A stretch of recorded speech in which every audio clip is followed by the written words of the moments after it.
మంచిర్యాల జిల్లా చెన్నూరు మండలం ఆస్నాబాద్ గ్రామంలో వీరాంజనేయ దేవాలయం ప్రాంగణంలో తెలుగు సంవత్సరాది ఉగాది పండుగ సందర్భంగా పంచాంగ శ్రావణ కార్యక్రమం పంచాంగకర్త రుద్రపట్ల శ్రీనివాస్ శర్మ నిర్వహించారు.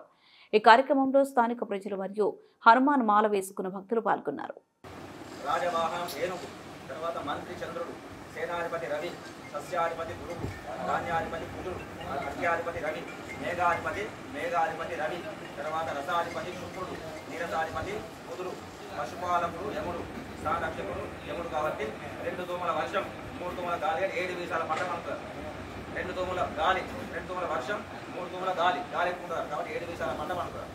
2 దోమల గాలి వర్షం, 2 దోమల వర్షం, 3 దోమల గాలి, 2 దోమల వర్షం, 3 దోమల గాలి, 7 వీసాల పంట పడతారు. 7 వీసాల పంట పడతారు. తర్వాత రాశాధిపతులు మేషరాశికి ₹2 ఆదాయం, ₹14 ఖర్చు. మేషరాశి వాళ్ళకు ₹2 ఆదాయం, ₹14 ఖర్చు. వృషభ రాశి వాళ్ళకు ₹11 ఆదాయం, ₹5 ఖర్చు. వృషభ రాశి వాళ్ళకు. మిథున రాశి వాళ్ళకు ₹14 ఆదాయం, ₹4 ఖర్చు. కర్కాటక రాశి ₹5 ఆదాయం, ₹2 ఖర్చు. సింహరాశి వాళ్ళకు ₹11 ఆదాయం, ₹11 ఖర్చు. సింహరాశి వాళ్ళు మళ్ళీ కన్యా రాశి వాళ్ళకు ₹14 ఆదాయం, ₹4 ఖర్చు. తులారాశికి ₹11 ఆదాయం, ₹5 ఖర్చు. తులారాశి వాళ్ళకు ₹11 ఆదాయం, ₹5 ఖర్చు. వృశ్చిక రాశి ₹2 ఆదాయం, ₹14 ఖర్చు. ధనుసు రాశి వాళ్ళకు ₹5 ఆదాయం, ₹5 ఖర్చు. ధనుసు రాశికి ₹5 ఆదాయం, ₹5 ఖర్చు. తర్వాత మకర రాశి వాళ్ళకు ₹11 ఆదాయం, ₹11 ఖర్చు. కుంభరాశికి ₹11 ఆదాయం, ₹11 ఖర్చు. మీన రాశి వాళ్ళకు ₹5 ఆదాయం, మీనరాశి. మేషరాశి 5 మేషరాశి వాళ్ళు 5 మెచ్చుకుని 5 తిరుగుతారట. పూజ్యం 5, అవమానం 7. వృషభ రాశికి 3 అవమానం, చెప్తా 3 పూజ్యం 3 అవమానం. తర్వాత మిథున రాశికి 4 పూజ్యం 3 అవమానం. కర్కాటక 7 పూజ్యం 2 అవమానం. సింహరాశికి 3 పూజ్యం 5 అవమానం. కన్యా రాశికి 5 పూజ్యం 6 పూజ్యం 6 అవమానం. తులారాశికి 7 పూజ్యం 2 అవమానం. తర్వాత వృశ్చిక రాశికి 5 మెచ్చుకుంటే 2 తింటారు. ధనుసు రాశికి 1 మెచ్చుకుంటే 5 తింటారు. ధనుసు రాశి 1 పూజ్యం 5 అవమానం. ధనుసు రాశి వాళ్ళకి. మకర రాశి వాళ్ళకు 4 పూజ్యం 5 అవమానం. కుంభరాశికి 7 పూజ్యం 5 అవమానం. మీన రాశికి 1 పూజ్యం 1 అవమానం. ఇది రాజపూజ రాజ అవమానం.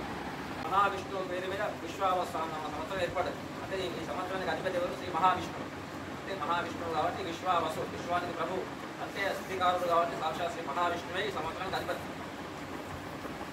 ఈ సంవత్సరం రాజు రవి, మంత్రి చంద్రుడు, నవనాయకుల్లో అన్ని గ్రహాలు పాపాధిపత్యం వచ్చినాయి. అన్ని పాప గ్రహాలు కాబట్టి రాజులకు అనుకూలంగా లేక ప్రజలు అనేక కష్ట నష్టాలు గురవుతారు. ఈ సంవత్సరం అంటే రాజు చేసుకున్న నిర్ణయాలు పరస్పర ద్వేష అసూయ భావాలతో నిండి ఉంటాయి. కాబట్టి ప్రజలకు సరిగ్గా నిర్ణయం చేయలేక, రాజు నిర్ణయం చేయలేక ప్రజలు కూడా చాలా కష్టాలు పడతారు.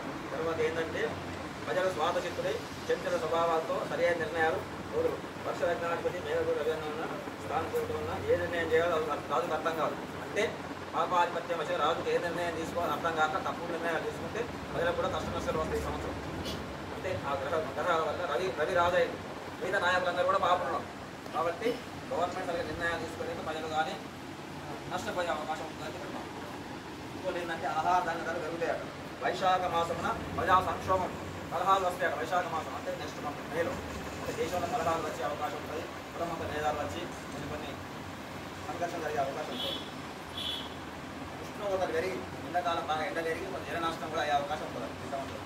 తర్వాత లక్షలగ్నంలో 6 గ్రహాల వల్ల రైలు విమాన ప్రమాదాలు జరుగుతాయి. రైలు ప్రమాదాలు, విమాన ప్రమాదాలు, యాక్సిడెంట్ జరిగి జనం మాత్రం తక్కువ చచ్చిపోయినారు కానీ ప్రమాదాలు మాత్రం బాగుంటాయి. బట్టలు బంగారు వ్యాపారాలు నష్టం కలిగి ఆత్మహత్యలు పాలవుతాయి. అంటే బట్టల వ్యాపారాలు బంగారు లాసు వచ్చి వాళ్ళు ఆత్మహత్య చేసుకునే అవకాశం ఉంటుంది. తర్వాత ఇంకోటి ఏంటంటే సస్యాదులు, పీఠాధిపతులు కూడా అవమానాలు అవుతాయి. పెద్ద పెద్ద సన్యాసులు కూడా పీఠాధిపతులు కూడా అవమానాలు జరిగే అవకాశం ఉంటుంది ఈ సంవత్సరం. అంటే గ్రహస్థితి బట్టి సన్యాసులు పీఠాధిపతులు ఉంటారు కదా, కొన్ని పీఠాలు ఉంటాయి కదా, వాళ్ళకు కూడా ఈ సంవత్సరం అవమానం జరిగే అవకాశం ఉంటుంది. తర్వాత స్త్రీ పురుషులు అనుచితంగా ప్రవర్తించి కులాంతర వివాహాలు జరుగుతాయట. కులాంతర వివాహాలు జరుగుతాయి సంవత్సరం ఎక్కువ ఉంటాడు. కులాంతర వివాహాలు జరుగుతాయి. తర్వాత పురుషులు కూడా ఆరోగ్యం కాపాడుకోవాలంట. ఆరోగ్యం మంచిగా ఉండదు. ఎందుకంటే ఎండల వల్ల కానీ కొంచెం ఆరోగ్య సమస్యలు వస్తాయట. తర్వాత నెయ్యి, నూనె, పాల ఉత్పత్తులు ధరలు జరుగుతాయి. నెయ్యి, నూనె, పాల ఉత్పత్తులు ధరలు జరుగుతాయి.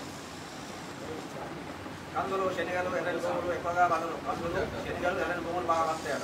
తర్వాత పత్తి, మిర్చి, కూరగాయలు